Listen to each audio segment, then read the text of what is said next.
क्या आपको पता है एडल्ट वैक्सीनेशन के बारे में? नमस्कार, मेरा नाम है डॉक्टर मोहित टोपीवाला। मैं एक फिजिशियन और इंटेंसिविस्ट हूँ। जी हाँ, एडल्ट में भी वैक्सीन्स लगना उतना ही ज़रूरी है जितना कि बच्चों में। एडल्ट में वैक्सीनेशन जो है वो कुछ क्राइटेरिया से एज अकॉर्डिंग और कुछ यूनिवर्सल वैक्सीन्स होते हैं। आइए सबसे पहले बात करते हैं यूनिवर्सल वैक्सीन्स, यानी कि जो सारे एडल्ट्स को लगते हैं। पहला है इन्फ्लुएंजा वैक्सीन। ये हमें फ्लू यानी कि H1N1, H3N2 जैसी खतरनाक बीमारियों से बचाता है। ये एक एनुअल वैक्सीनेशन है जो हर साल एक बार लगना चाहिए। बेहतर है कि सितंबर अक्टूबर के मंथ में ये वैक्सीन लगे, जिससे हमें आने वाला फ्लू सीजन से प्रोटेक्शन मिले। सेकंड नंबर पे आता है हेपेटाइटिस बी वैक्सीन। ये वैक्सीन भी बहुत इंपॉर्टेंट है। ये हेपेटाइटिस बी नाम के वायरस से हमें बचाता है जो हमारे लिवर को डैमेज करता है। ये 3 डोज में लगता है, जो कि पहला होता है फर्स्ट, उसके बाद 1 महीने बाद, और थर्ड 6 मंथ्स के बाद इसका बूस्टर डोज होता है। फिर होता है टीडैप वैक्सीन, यानी कि जो हमें टेटनस, डिप्थीरिया और एसेलुलर पर्ट्यूसिस नाम की बीमारी से बचाता है। ये वैक्सीन लगना भी बहुत ज़रूरी है और ये 10 साल में एक बार इसका वैक्सीनेशन होना चाहिए।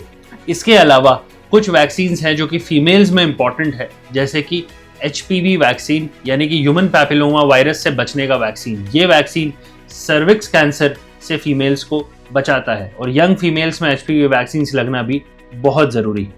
फिर हम बात करते हैं उन वैक्सीन्स के बारे में जो एज के अकॉर्डिंग लगाए जाते हैं, या फिर अगर आपको कोई बीमारी है तो लगाना अनिवार्य होता है। सबसे पहले बात करते हैं शिंगल्स के वैक्सीन की। 50 साल से ऊपर गवर्नमेंट ऑफ इंडिया ने रिकमेंड किया है ऐसे लोग जिनकी उम्र 50 से ज़्यादा है, उनको शिंगल्स का वैक्सीन लगना चाहिए। इस वैक्सीन का नाम है शिंग्रिक्स। ये हमें शिंगल्स नाम की खतरनाक बीमारी से बचाता है। फिर आते हैं 65 साल से ऊपर के लोग। इन लोगों को नीमोकॉकल वैक्सीन लगना बहुत ज़रूरी है। ये 2 पार्ट्स में लगता है। पहला प्रेवेनार 13 नाम का वैक्सीन है और 1 साल के बाद नीमोवैक 23 का बूस्टर डोज लगाया जाता है। ये बैक्टीरियल निमोनिया से लोगों को बचाता है। फिर हम बात करते हैं इसी नीमोकॉकल वैक्सीन की, जो कि यंग एज में लगता है। ये तब होता है जब हमें किसी प्रकार की बीमारी होती, जैसे कि अगर हमें डायबिटीज़ है, डेली स्मोकिंग की हिस्ट्री है, या फिर हमारे लिवर या लंग में कोई प्रॉब्लम है, तो भी यंग एज में भी नीमोकॉकल वैक्सीन को लगाया जाना चाहिए। तो बात यह है कि हमें अंततः बीमारी से डरना है, उसके इलाज और उसके वैक्सीन से नहीं। वैक्सीन आपको खतरनाक बीमारियों से बचाता है। आइए मिलिए मुझसे और जानिए एडल्ट वैक्सीनेशन के बारे में कि और क्या वैक्सीन्स है जो आपको लगाना ज़रूरी है। Thank you.